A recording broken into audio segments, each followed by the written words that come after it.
Combined ডিগ্রির দাবিতে class পরীক্ষা বর্জন করে প্রায় ১ মাস আন্দোলন করছেন ময়মনসিংহ কৃষি বিশ্ববিদ্যালয়ের পশুপালন ও ভেটেরিনারি অনুষদের শিক্ষার্থীরা।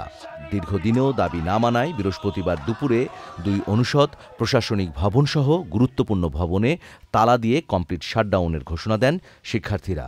আমাদের জব সেক্টরটা সিকিউর করা। আপনি যদি এগ্রিকালচার বা কৃষি অনুষদের দিকে তাকান তাহলে তাদের উপজেলা পরিষদ পর্যায়ে তাদের বিভিন্ন গবেষণা সেক্টর আছে, গবেষণা কেন্দ্র আছে, তাদের বিভিন্ন জব সেক্টর আছে।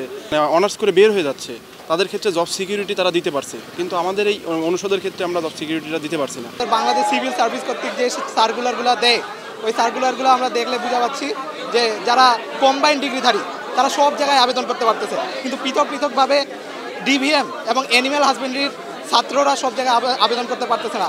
প্রোডাকশনে কাজ করতেছে এবং যারা ভেটেরিনারি অনুষদ তার কাছে ট্রিটমেন্ট নিয়ে, তো দেখা যাচ্ছে এই জন্য আমাদের স্পেশালি কর্পোরেট সেক্টরগুলোতে আমাদের সমস্যাটা হচ্ছে।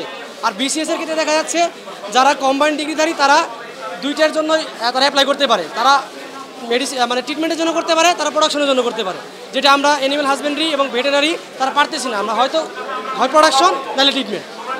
এখন যদি কম্বাইন্ড ডিগ্রি হয় তাহলে আমাদের উভয় অনুষদের জন্য এই সুযোগটা সৃষ্টি হবে যে আর কোনো বৈষম্য থাকবে না যে কে ট্রিটমেন্ট করবে, কে প্রোডাকশনে যাবে।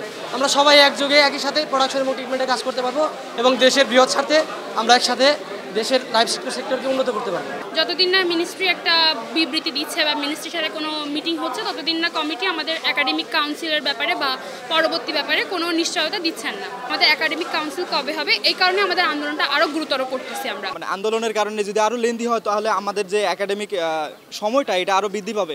স্যাররা আর কি আমাদের দাবিটা মেনে নিতে পারে এবং উপদেষ্টার সাথে মিটিং করে একটা রিপোর্ট তৈরি করবে, সেই রিপোর্টটা যত দ্রুত সম্ভব বাস্তবায়ন করতে পারে, সেজন্য আমাদের এই কর্মসূচি এবং অব্যাহত থাকবে। এটা দাবি না মানলে শাটডাউন কর্মসূচি চলবে বলে হুঁশিয়ারি দেন বিশ্ববিদ্যালয় শিক্ষার্থীরা। 48 ঘন্টা আলটিমেটাম দেওয়া হয়েছিল, যদি আমাদের একাডেমিক কাউন্সিল প্রণয়নের একটা যৌক্তিক সময়সীমা না দেওয়া হয় আমরা পুরো ভার্সিটি শাটডাউন করে দেবো। তো আজকে 12টা পর্যন্ত আমাদের টাইম ছিল, স্যাররা আমাদের যৌক্তিক কোনো সময়সীমা দিতে পারে নাই।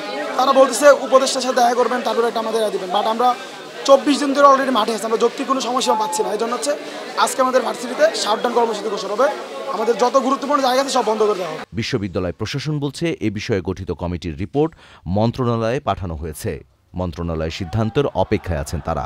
উপদেষ্টা মহোদয়ের মতামতটা পেলেই ওইটা দিয়েই একটা 2 দিনের মধ্যে রিপোর্ট, আজকে যদি মিটিং হয় মাঝখানে 2 দিন নিয়ে 3rd ডেতে স্যাররা রিপোর্ট দিয়ে দেবেন। একাডেমিক কাউন্সিল ছাড়া কোনো একটা সাবজেক্টের না টাইটেল পর্যন্ত চেঞ্জ করা যায় না, এটা আমাদের অধ্যাদেশ, কেউ পারবেও না।